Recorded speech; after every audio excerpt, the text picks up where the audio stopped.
wabarakatuh.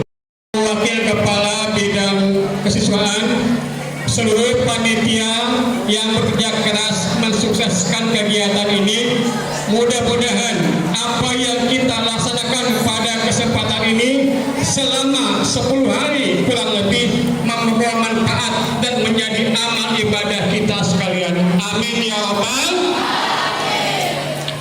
Baik, saya tadi menyimak 2 hari udah keadaan saya menyimak keadaan sanad kita pada tahun ini. Satu hal yang pasti adalah luar biasa. Apa yang luar biasa? Berisiknya luar biasa. Saya sangat menyayangkan, ya, ini kesempatan kita untuk beribadah kepada Allah secara maksimal, mendapatkan nasihat yang banyak daripada guru-guru kita, tapi kenyataannya hanya sekian orang yang betul-betul menyimak materi kultum yang baru saja dilakukan tadi. Apa masalahnya? Anda tidak fokus, Anda lebih banyak bercanda, berbicara. Ini bukan masalah sepele. Ya, kalau nasihat aja sudah kita abaikan, bagaimana dengan yang lain? Oleh karena itu, di sisa waktu yang ada, tolong kondisi seperti ini tidak terulang kembali. Simak apa yang disampaikan tadi. Isinya camkan bagi kita masing-masing. Manfaatnya luar biasa. Dan oleh karena itu sekali lagi, mudah-mudahan kita mengambil manfaat dari apa yang sudah disampaikan oleh guru-guru kita tadi. Apa itu? Manfaat membaca Al-Quran. Ada berapa tadi? Ada 3. Moga-moga kita bisa mengamalkan apa yang beliau sampaikan. Amin ya rabbal.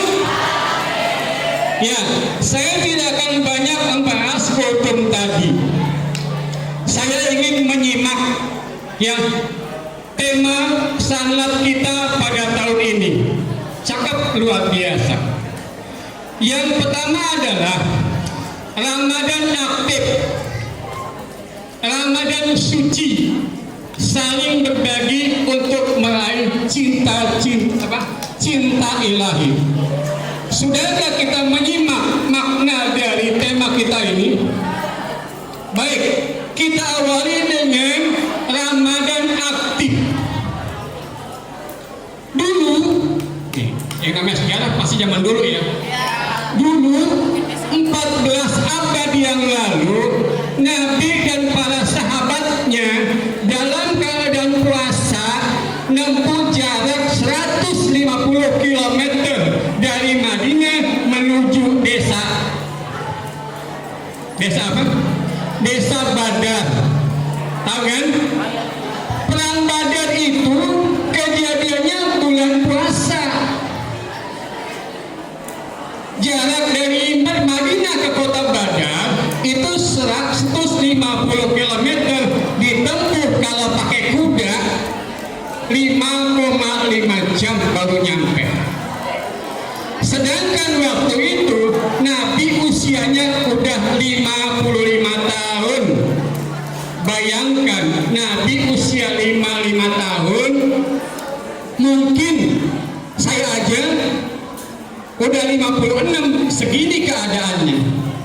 Nabi 55 tahun ya mampu menghadapi tentara Quraisy dalam keadaan berpuasa dengan jumlah pasukan yang cuma 313 melawan 1000 tentara Quraisy. Apa rahasianya sampai Nabi menang dalam perang itu? Ada yang bisa menyimpulkan nggak? Apa kira-kira rahasia kesuksesan Nabi menghadapi tentara Quraisy dengan jumlah pasukan yang seminimal itu? Satu, dia yakin kepada Allah.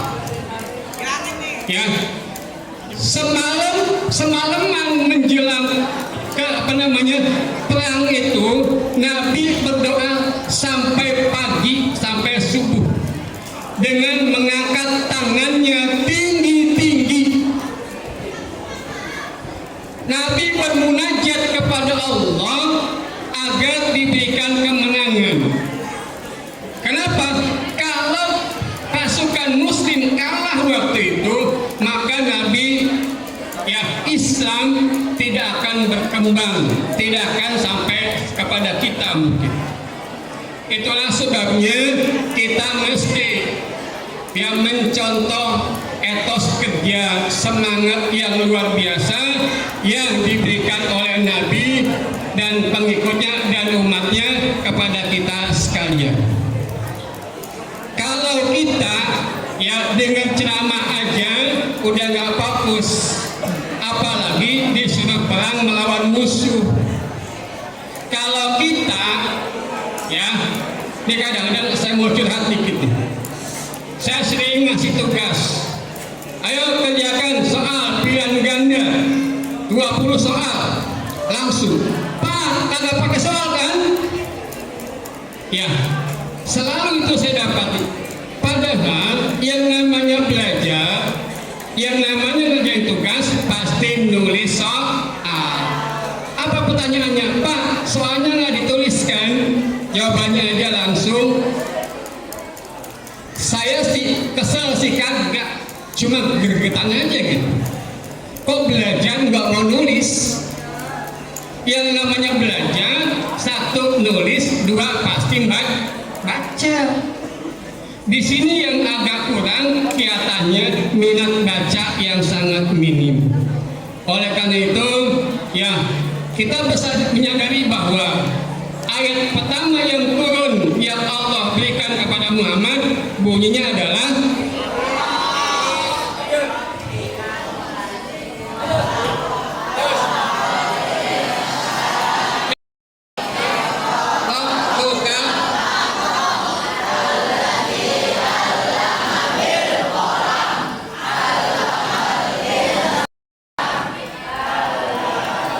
itu artinya apa? Kita suruh baca baik yang tersirat maupun yang tersurat. Ya, oke, saya tidak berpanjang-panjang di situ. Jangan dijadikan alasan untuk bermalas-malasan, tidur-tiduran, main HP. Coba tanya ke diri kita masing-masing, berapa banyak waktu yang Anda luangkan kalau libur untuk main HP atau baca Quran?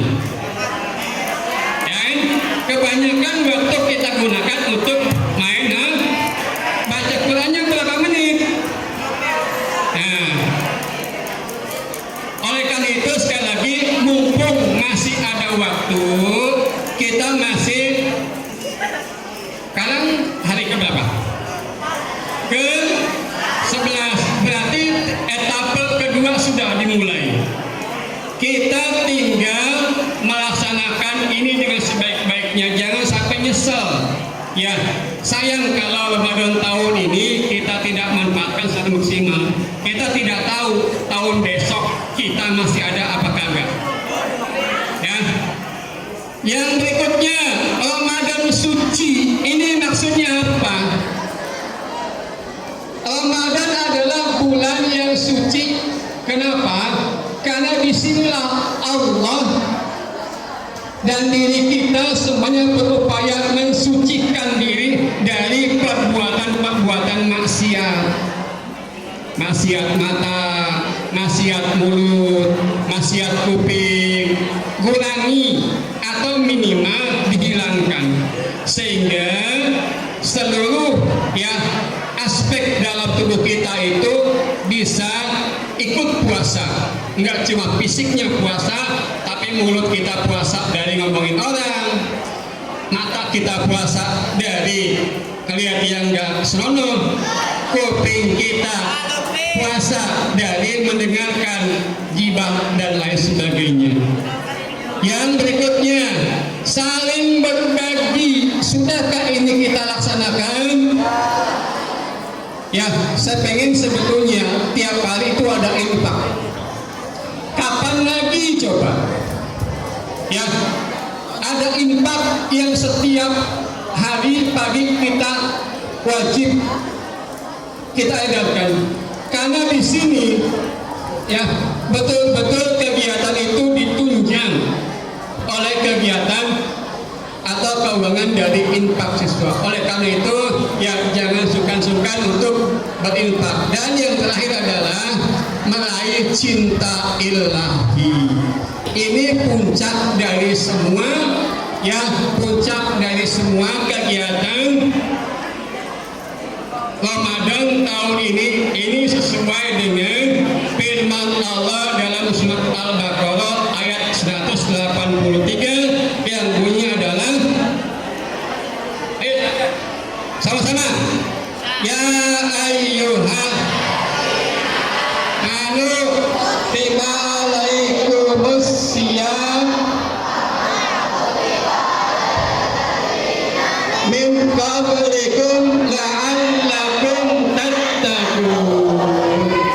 Pak, ini relevansinya apa? Itu kan cinta ilahi, sedangkan adalah la'allakum tattaqun. Apa itu? Agar kamu bertakwa.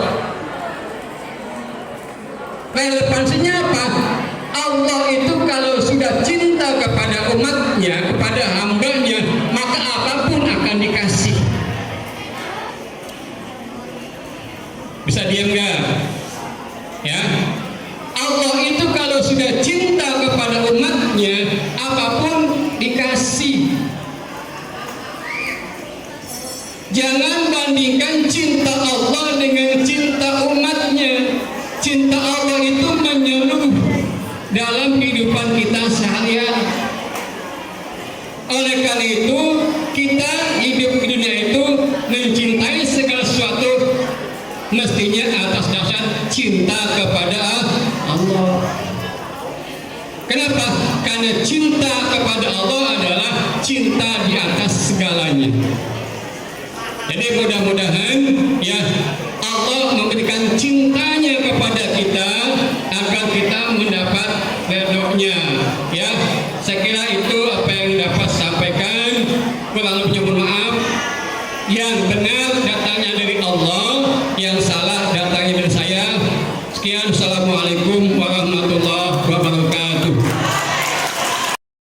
Lebih dari ustaz ya, udah tua juga kan ya, Syekh. Baik, hadirin sekalian, sebelum kita bubar ada pengumuman. Tuh, giliran saya ngomong masih ada yang ngomong mah.